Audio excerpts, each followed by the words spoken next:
mi interés fundamental como maestro gnóstico, como soberano comendador, como misionero que fui antes, era que la gente descubriéramos en nuestra vida personal cómo despierto mi conciencia y cómo la pongo al servicio del mundo. Y como yo me he enfrascado en esa tarea, pues parece ser que está dándome resultados, ¿no? Y también veo que muchos hermanos y hermanas de nuestro entorno les está dando resultados. Por tanto, la doctrina funciona en la vida personal, no es una teoría, ¿sí? Es una doctrina de autorrealización, ¿no? Y eso, pues, me hace feliz saber que estoy en una escuela que tuvimos un par de maestros fundadores, el maestro Samuel Ombeor y el maestro Garga Cuchines, que eso era lo que decían, y que se ha convertido en teoría para muchos cientos de miles de pseudonósticos, pero que en nuestra escuela se está convirtiendo en un hecho tangible, real, práctico para cada uno de nosotros.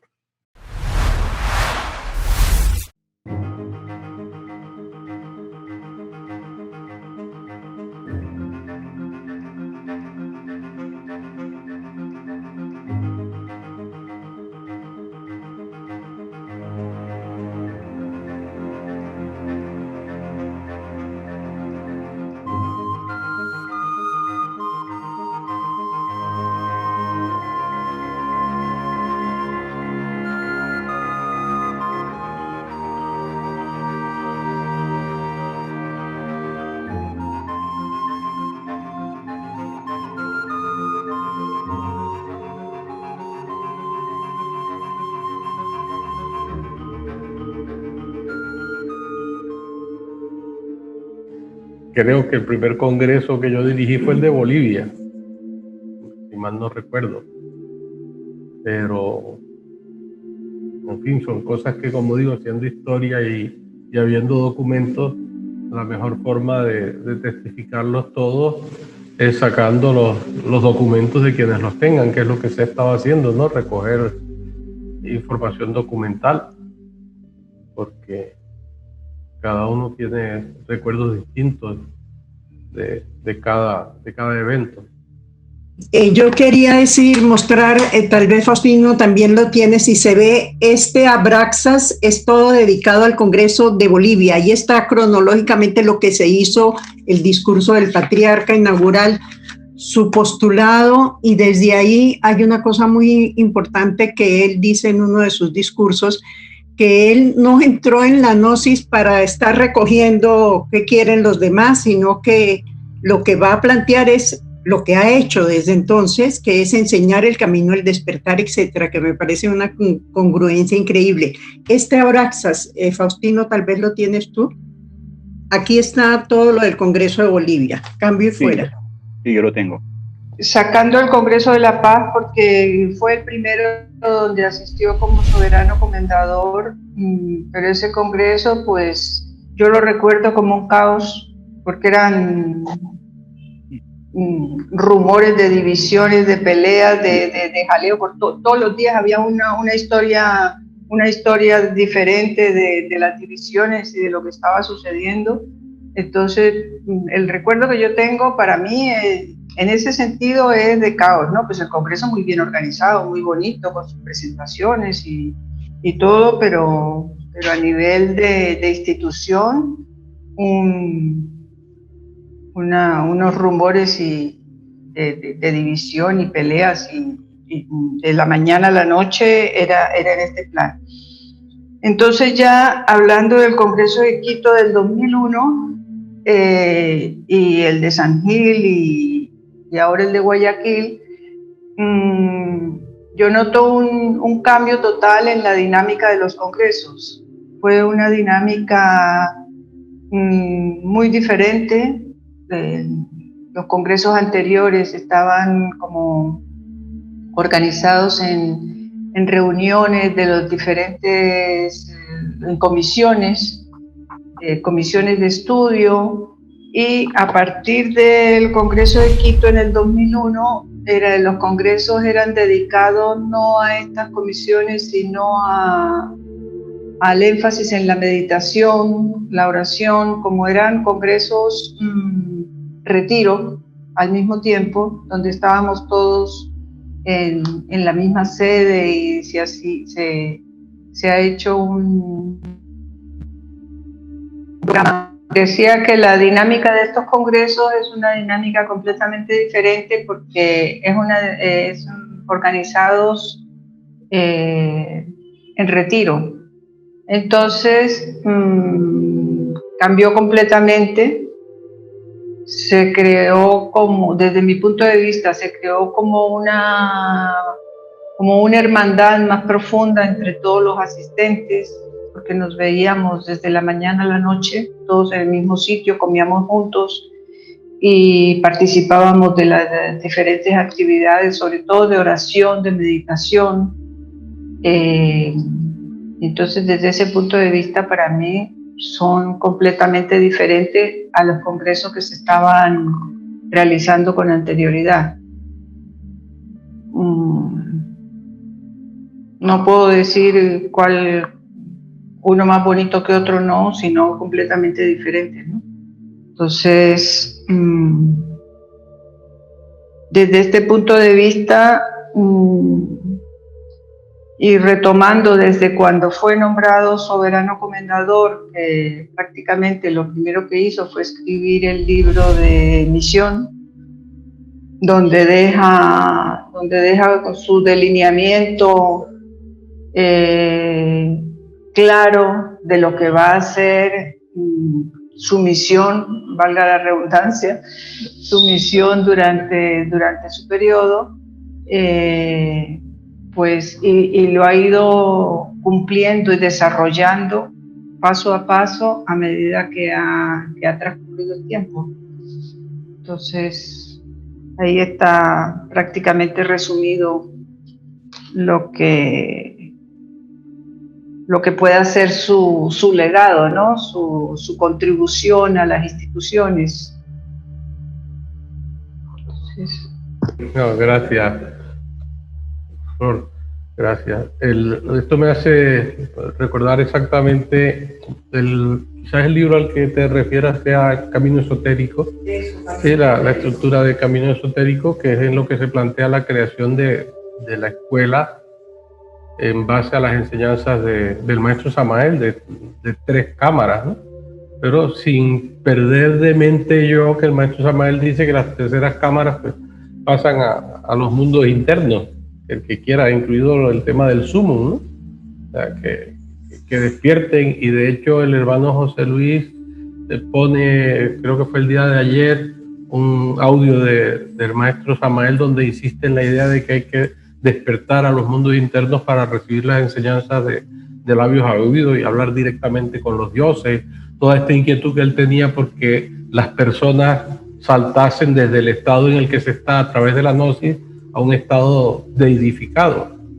El maestro Vargas Cuchines insistió en la importancia del paso por el ser humano, por el hombre, como lo llamaba el maestro Samael, como paso previo, y que eso era importante. Pues yo eso lo he tenido claro desde el principio, que el maestro Samael mismo lo enseña y es cierto, la naturaleza no suele hacer saltos.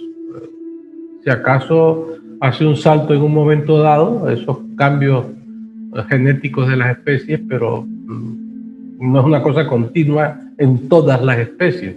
Hay especies que duran milenios y millones de años para hacer cambios que a lo mejor un virus hace en meses, tipo de mutaciones, pero para nosotros es otro el esquema. Entonces me centré en eso. Ahora que Flor lo comenta, hasta el Congreso de Bolivia, lo importante para las gentes era ver en qué cargo iban a quedar, cómo iba a quedar quiénes iban a ser los líderes directivos, en qué puesto iba a estar cada yo ubicado. Si era una lucha de egos, eso que Flor recuerda, no era sino una lucha de egos. De modo que yo hice un cambio.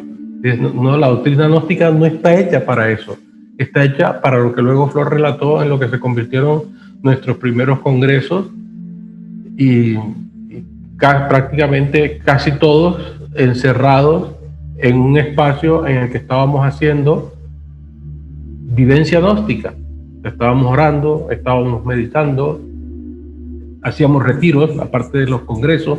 Entre congreso y congreso hubo retiros de silencio, retiros de estar 3 días en un mismo lugar donde solo había algunos pocos minutos al día para dar alguna instrucción o conferencia, e incluso en las horas de la comida se comía en silencio, o sea, en actitud de meditación, es decir, digamos que en una actitud budista, en el sentido zen, o sea, ese de sentarme a meditar sin búsqueda de nada, sin ninguna actitud otra distinta que estar allí en presencia plena sentado sin nada que ganar ni nada que perder. Entonces, la idea era estar así todo el día en una actitud de meditación, de oración, de interiorización. Y pues bien, yo creo que lo que le ha dado el vuelco a nuestra institución ha sido justamente ese trabajo, el señalar qué es el camino gnóstico, el vivirlo. Y son los cambios que se pueden notar claramente en estos 20 y tantos años entre soberano comendador y patriarca, ¿no? Yo creo que ya casi 30. El tema importante es, frente a lo que pregunta el hermano Richard del legado, es esa tarea por mostrar que nuestra institución gnóstica es un sistema educativo, es una organización de aprendizaje del camino, pero donde hay que vivirlo practicándolo en la escuela para llevarlo a la vida personal. Que lo importante no es que lo vivas en la escuela, porque allí es donde lo estás aprendiendo. Lo importante es que lo vivas en tu vida cotidiana, que lo lleves a tu esfuerzo de relaciones en tu mundo de trabajo, en tu mundo de familia, en tu mundo personal, tanto interior como exterior. Entonces, si desde mi perspectiva pudiese quedar un legado de parte de mi obra, es eso. Pero como lo dije en mi primer discurso, que eso no lo olvido yo nunca, no soy yo quien tiene que juzgar eso, sino la historia. Y en este caso, pues la historia la están haciendo todos ustedes y lo que quede de futuro. Y lo que están haciendo y todo lo que se está haciendo ahora es parte de ese andar, de ese camino, que no habría sido posible si no hubiese habido tantos hermanos y hermanas de buena voluntad que se han dado cuenta que lo importante no es qué cargo me están dando a mí, sino qué estoy haciendo. Llamándonos todos a la acción, a qué puedes aportar tú. O sea, no me digas que por qué no están haciendo esto, dime tú cómo se puede hacerlo y hazlo. Y ese es el mensaje que hemos estado repitiendo insistentemente. Es fácil decirle a los demás, bueno, y ustedes, allá hay 5, ustedes 5, ¿por qué no han hecho esto que a mí se me está ocurriendo a lo mejor ahora? Ahora se me está ocurriendo, a mí no se me había ocurrido antes, es ahora que se me ocurre. Y les pregunto a ustedes que por qué no lo han hecho. La respuesta que nosotros hemos dado es, se te ha ocurrido una idea genial, ponla en práctica. Yo podría decir que casi el 99% de la gente ha escurrido el bulto. Ninguno se ha puesto a hacerlo hasta hace poco, que empezaron a surgir personas que se dieron cuenta que efectivamente es así, que han despertado. Y eso es uno de los grandes hechos de nuestra escuela. Hay gente que ha despertado. Ya están llenos de iluminados. Mira, déjense de idioteces. Aquí nadie está hablando de gente iluminada, que puede haberla. Lo importante es despertar, y la gente cree que despertar es ser un dios. No, el maestro Samael lo dijo, cualquier diablo está despierto. Un ladrón en la calle está despierto y te roba y tú no te enteras. Cuando llegas a casa te das cuenta que te han robado y no sabes ni cuándo, ni dónde, ni cómo. Estar despierto es darse cuenta del aquí y ahora y lo que hay que hacer para obtener lo que uno quiere obtener, para el bien o para el mal. Entonces, ¿cuál es la diferencia de nuestra escuela? Que estamos enseñando para que sea para el bien, tanto para el bien personal como para el bien social, desarrollo material y espiritual de cada uno de nuestros miembros. Y bueno, la historia será la que juzgará si de este pueblo ha surgido algo que se asemeje a la propuesta ideal, porque siempre una propuesta es un ideal que se quiere alcanzar. Alcanzarlo ya es otra cuestión. Gracias, y estos recuerdos así como los que ha dado Flor, si cada uno los da, el hermano Richard con sus colaboradores, pues con ese buen hacer que tienen, construirán algo fabuloso. Cambio. Bueno, creo que lo que decía es que vimos la necesidad de aterrizar, de que dentro de la institución había mucha teoría, faltaba mucha práctica, y la gente como que estaba dedicada a hacer prácticas para el desarrollo de poderes, mejor dicho, que estaban todos, como solemos decir nosotros, como pensando de tejas para arriba, y no estaban con los pies en la tierra, y como que no se veía la necesidad de que donde teníamos que hacer algo era aquí, y no estar esperando hacerlo por la noche cuando todos estábamos durmiendo y ninguno se podía enterar de lo que estaba haciendo el otro. Entonces, eso fue un cambio muy importante dentro de la institución, como el poner los pies en la tierra, decir el cambio tiene que ser aquí y ahora, poner en práctica el libro de educación fundamental, la insistencia del maestro Guardacuchinis también de que tenía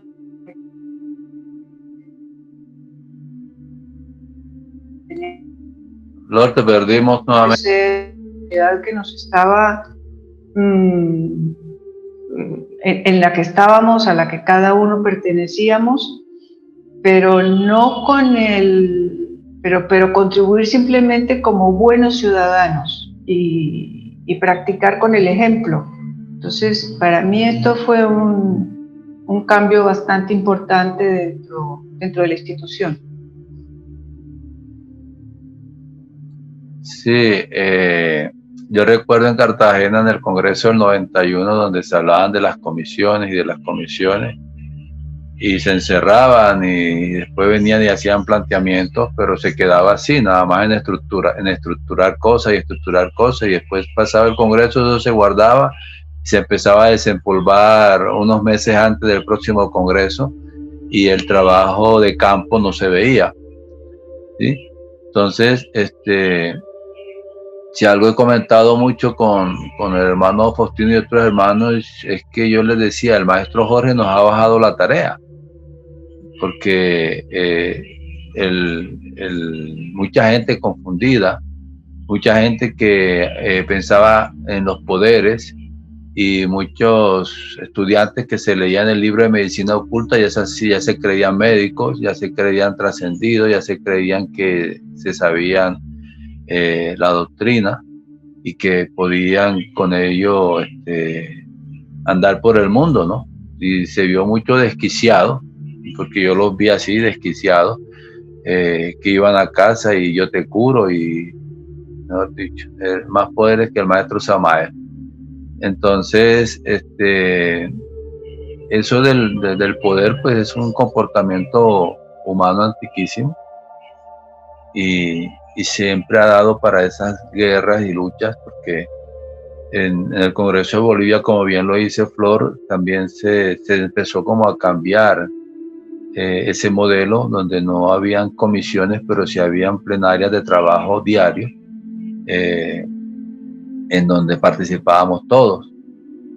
Y con el camino esotérico, como ya lo hemos comentado en otros días, se empezó a estructurar la idea del maestro Jorge de educarnos, de aprender a vivir como seres humanos, o sea, aprender a vivir en ese mundo de relaciones, que era una de las frases que el maestro Guardacuchini siempre nos decía: ámense los unos a los otros para que la fuerza del mal no tenga cabida en sus cuerpos.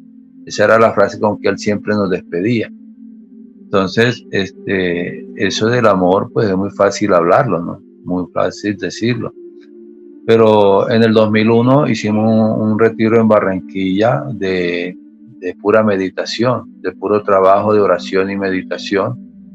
Luego en el Congreso de Quito, yo recuerdo que los hermanos venían cargados de cassette y de grabadora, y había una hermana dominicana, no sé si el hermano Faustino recuerda el nombre, ella falleció, ya dice: he venido con cantidad de cassette y me han dado una tabla para sentarme. Entonces, De allí se empezó a fortalecer la meditación, porque ya eso de orar, de decir frases preestablecidas, pues es un continuum de una educación que se recibió, ¿no? Pero cuando nos sentamos a meditar es otra cosa. Y el maestro Jorge encontró resistencia en eso. Ahora hay que nos sentemos. Y cuando nos habíamos sentado, pues nos sentaremos a comer, a hablar con otra persona, pero hablar en torno a la institución, a meditar unidos. Y por eso en el Congreso de San Gil, con las camisetas que entregamos en ese evento, que fueron 5 camisetas, una de las frases era las fuerzas que no me acuerdo textualmente, el maestro Jorge tenía por ahí estos días esa camiseta puesta, de las fuerzas que se activan cuando oramos y meditamos juntos, porque en San Gil se fortaleció más esa parte, ¿no? Entonces esa labor educativa que ha traído el maestro Jorge de entender que un pueblo sin conocimiento, un pueblo sin formación, pues tiene la tendencia a irse a lo que hablaba el maestro Samael, a santos estúpidos. Entonces, entender eso y tratarlo de llevarlo al pueblo, si no hay dirigentes que comprendan eso, pues va a quedar repetir y repetir, o sea, dando la vuelta al molino. Entonces, esa labor educativa del maestro Jorge es yo digo que es la gran,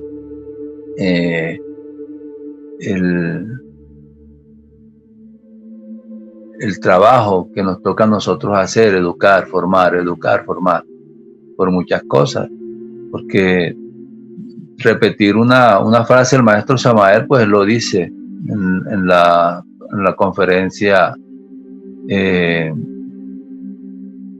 me olvida el nombre de la conferencia que he estado por ahí mandando, porque dice que hay misioneros que se saben la doctrina de pe a pa, pero que no han cambiado de actitud, no han cambiado su forma de pensar. Entonces no es repetir como loro, ¿no?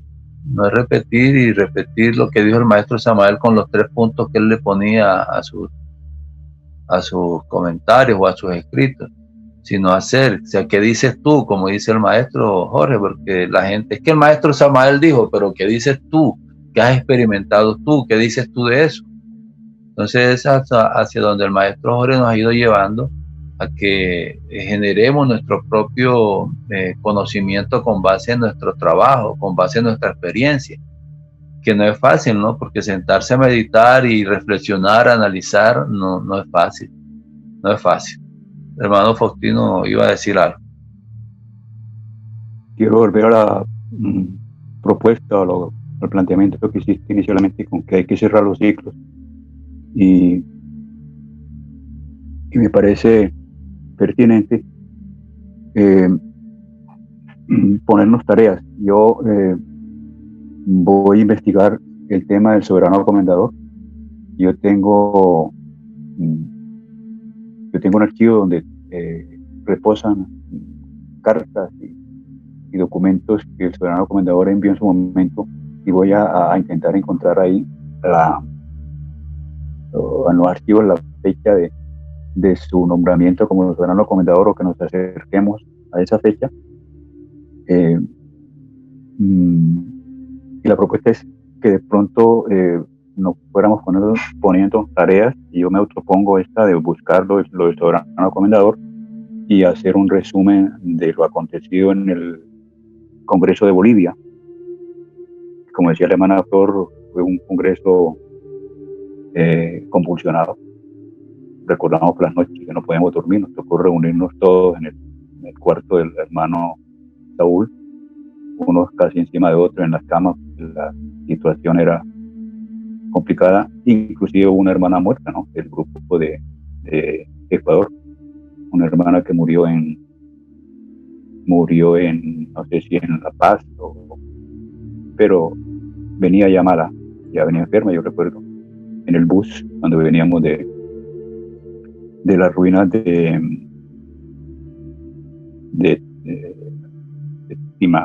Tinamaco, bueno, no recuerdo el nombre.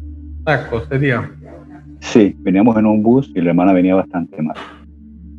Y yo recuerdo que le di la mano, yo iba en el bus y le di la mano a la hermana como para que soportara, como apoyar ahí. Ella venía muy mala. Y después ya en el avión me informó el hermano Ignacio, que iba al lado mío, me dijo, recibió la noticia de alguien que la hermana había fallecido. Fue un congreso bastante convulsionado, ¿no? Entonces quedo para la próxima con esa tarea de averiguar sobre el soberano comendador, irme hacia atrás a ver qué encuentro en esos documentos y hacer un resumen de lo que aconteció en el Congreso de Bolivia. Cambio. Sí, esta hermana murió porque llegó con mal de altura. Llegó mal allí a La Paz, pero después cuando hicimos una escala en el Perú, ella allí falleció en el aeropuerto en el Perú, pero ya venía con esos síntomas de mal de altura que no se pudo reponer y allí falleció, ¿no? Entonces es una enfermedad ya de personal, porque sí recuerdo que Faustino llegó en la madrugada tocando la puerta que le diéramos albergue ahí en la habitación con el hermano Freddy Vergel, y ahí en la habitación nos acomodamos todos. Pues esa historia de los congresos, como les decía en la reunión pasada, se la envié a Richard, y no se la envió a Faustino todavía. Pero todos los discursos y eso ya los tiene el hermano Richard como historia, ¿no? Pero sí es bueno retomar las cosas con fechas en que fue nombrado nuestro maestro como soberano. Faustino, pues en el Congreso de Cartagena, pues tenía, no sé si él o del hermano Ignacio eran los delegados, pero ahí fue donde entronizaron, donde le pusieron la mitra al maestro Jorge. No sé si fue ahí y después el acto de entronización en Bucaramanga. Todas esas fechas, si hay escritos de todo eso, entonces es bueno recogerlo y empezar a hablar de esas fechas, ¿no? Porque eso nos permite contar la historia con todos esos archivos que hay escritos. Hermana Mary, estabas pidiendo la palabra.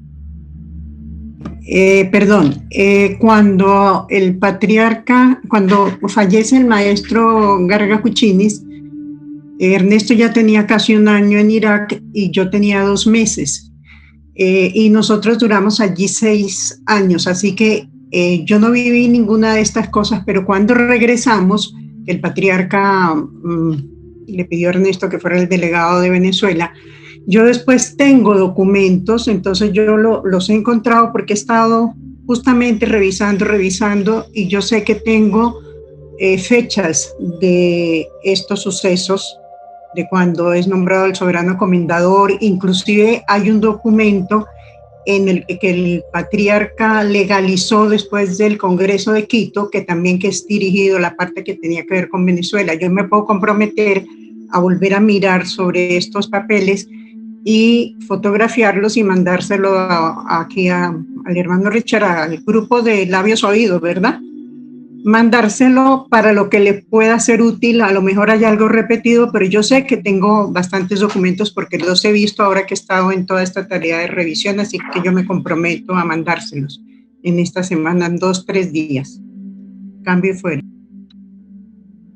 Fíjense, por lo menos no hay registro histórico de cuando se hizo la consagración de ese lugar allí en Camiri, Bolivia, que allí también se presentaron cosas bien raras, porque eso pasó desapercibido prácticamente, esa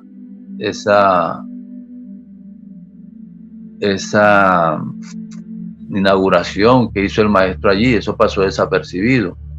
Pero sí hay otros hechos más puntuales, ¿no?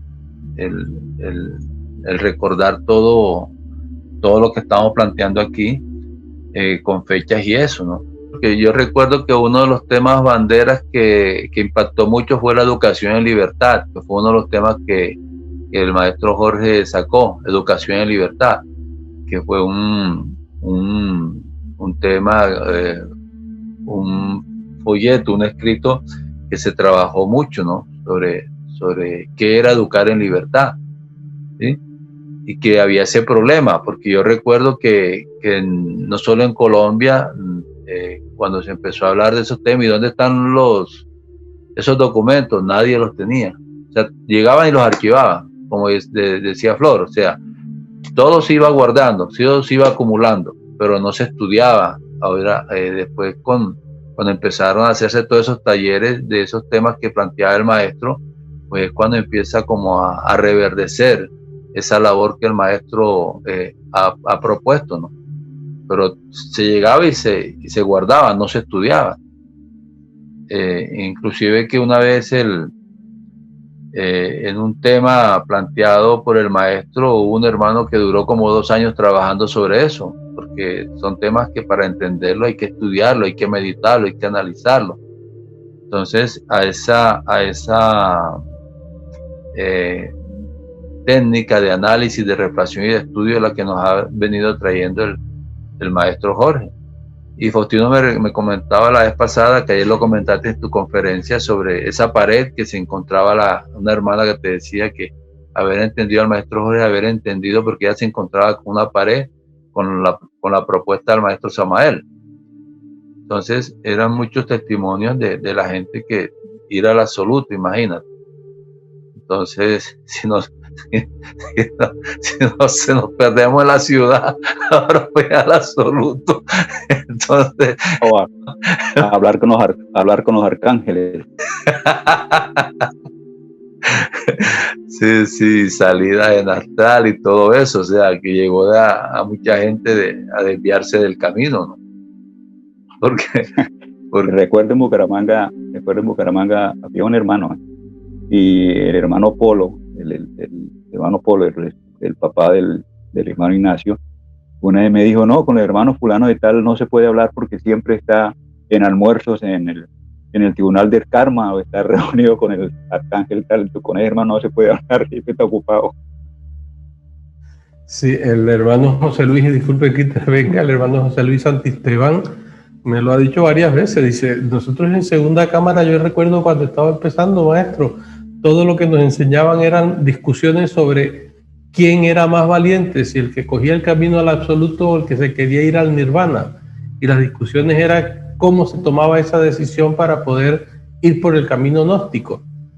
Pero no se hablaba nada de lo que usted nos ha venido enseñando desde hace tantos años, que ha cambiado nuestras vidas aquí y ahora, y que nos damos cuenta que estamos despertando. ¿Sí ven? Lo importante es eso.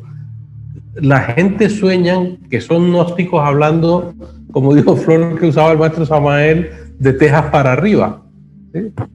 Pero de tejas para abajo, o sea, de la vida cotidiana, del trabajo sobre sí mismo, y es de las cosas que, bueno, yo le agradezco al hermano José Luis Santisteban, casi que lo doy como testimonio el único que insistentemente me dice, como, no sé si es para que a mí no se me olvide, o para no olvidarlo él, insistentemente me dice, no, maestro, es que nosotros hemos dedicado muchísimas horas al estudio de sus escritos. Nosotros nos hemos sentado a entender qué ha querido usted decirnos y a cómo aplicarlo en nuestras vidas. Y damos testimonio de que nos ha cambiado radicalmente. Y cuando yo pienso en aquel José Luis de aquel entonces, hasta me da risa y me da tristeza de los pobres hermanos y hermanas que se han perdido a lo largo de los años porque se quedaron enfrascados en esa visión que están comentando ahora jocosamente, porque es que realmente es así. O sea, el maestro Samael insiste en que se despierta aquí, en el mundo físico, pero insiste muchísimo más en que el objetivo de ese despertar es vivir reunido con los jueces del karma, con los Elohim y con los dioses santos. ¿Por qué? Bueno, porque ese era el mundo en el que él había despertado y se estaba moviendo. Pero no es cuestión de una vida. Es más, él mismo relata, no que ha tenido cientos de vidas, sino que incluso ha pasado por los infiernos en sus eones de recuerdo de existencia. De modo que como mi maestro habla de los cientos de miles de años que le ha costado llegar al hoy, a lo que hizo en esta vida, y a mi discípulo tengo que exigirse lo que lo haga en esta vida, aun cuando sea la primera. Acaba de pasar de ser un simple elemental a ser un ser humano y ya tiene que estar pensando en hacer el camino que el otro hizo en milenios. Y de hecho hubo muchos discípulos del maestro Samael que enseñaban que eso se hacía en una vida, que no hacía falta más. Yo les expliqué muchísimo a muchos discípulos y estudiantes con una metáfora, con un símil. Muy bien, ¿cuánto tardaste tú en que en el instituto te entregaran el diploma de titulado? Y muchos dicen, no, fuimos allí, se hizo una ceremonia como de 1 hora y me lo entregaron. Digo, pues eso fue lo que tardaste en tu vida para recibir ese diploma. Después sí, pero te has olvidado de toda la primaria y todo el bachillerato, ¿verdad? Eso no participó en la obtención de ese instante. Es que en un instante recibes un título, pero ¿qué hay detrás de la construcción de eso? Es como el que cree que por poner la última capa de pintura del edificio que se hizo, eso fue lo que tardó en hacerse el edificio. Y la gente no se han dado cuenta de eso, de que se está hablando de una construcción que en una vida vas a obtener un grado, como en un año de estudio haces un curso. Una vida puede ser ni siquiera un año de estudio, puede ser un día de estudio del año de estudio de la vida de una persona. Una vida entera para un discípulo puede ser simplemente eso, tener que aprender una lección. Pero eso da un avance impresionante porque te da un título. O sea, has ganado un avance, pero la gente nos miran todos con visión de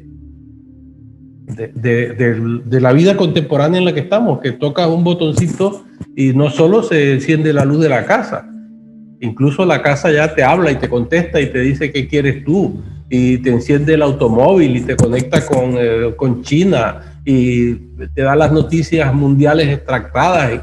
En fin, estamos en un mundo donde tocando botones todo se te cambia. La gente cree que las vidas funcionan así. Y también he relatado otra anécdota tonta de, mira, una pareja de novios se sienten felices, dicen que quieren tener hijos, que van a formar una familia, tienen relación, se acuestan, no sé qué, y cuando se despiertan, el chico le dice a la mujer, mía, ¿y dónde está el niño? Sí, la naturaleza no hace salto. La gente no piensa en esas cosas, en que todos son procesos y que hay procesos que son de una vida, como pueden haber procesos que son de un día en la vida. Y un día en la vida cambiarte más que toda la vida que has vivido hasta ese momento. Pero si no hubieras vivido lo que has vivido, ese acontecimiento no te produce el efecto que te produjo, porque las cosas están concatenadas en esa ley que la gente llama karma, causas y efectos. Te puede ocurrir lo que te está ocurriendo porque antes te han ocurrido otra serie de cosas en un proceso. Todo ocurre con procesos. Y mi insistencia ha sido en eso, en que la gente piense en el proceso de su vida y no en las fantasías de reunirse con los dioses y con los ángeles y con los jueces del karma. Y no sé por qué lo he dicho, esa fijación con los jueces del karma. Juaco, como el maestro Samuel dijo que era uno de los jueces del karma, le metió miedo a muchísima gente. Y yo les dije a muchos, sí, la gente delincuente le tiene miedo a los jueces, a la policía y a la autoridad. Los que no lo somos no les tenemos miedo, porque ellos están cumpliendo sus funciones con los delincuentes que tienen que cumplirlas. Ahora, si cometo un delito, pues ya me caerá la ley, pero mientras tanto yo me siento protegido por la ley, no perseguido por ella, no le tengo miedo.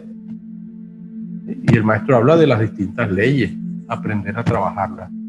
Entonces, es ese el despertar individual. En última instancia, mi interés fundamental como maestro gnóstico, como soberano comendador, como misionero que fui antes, era que la gente descubriéramos en nuestra vida personal cómo despierto mi conciencia y cómo la pongo al servicio del mundo. Y como yo me he enfrascado en esa tarea, pues parece ser que está dándome resultados, ¿no? Y también veo que muchos hermanos y hermanas de nuestro entorno les está dando resultados. Por tanto, la doctrina funciona en la vida personal, no es una teoría. Es una doctrina de autorrealización. Y eso, pues, Me hace feliz saber que estoy en una escuela que tuvimos un par de maestros fundadores, el maestro Samuel Ombeor y el maestro Garga Cuchines, que eso era lo que decían, y que se ha convertido en teoría para muchos cientos de miles de pseudonósticos, pero que en nuestra escuela se está convirtiendo en un hecho tangible, real, práctico para cada uno de nosotros. Y quería, para terminar, redondear lo que decía el patriarca del trabajo. En la misa gnóstica siempre se nos recuerda que a través de múltiples encarnaciones puedas llegar a la divinidad. No es de una sola vida, ¿no? Y creo en el milagro de la sabiduría que nos hace humanos. De hacernos humanos. Sí, en la sabiduría, no los viajes en astral ni la visita a los templos de los dioses, sino mi sabiduría, mi desarrollo propio, no con quienes ando. A mí no me hace aquello con quienes yo ando. Puedo ser un diablo que tengo amigos dioses o al revés, pero yo soy lo que soy. Y eso es lo que invito a cada uno de ustedes, que hagan florecer su ser.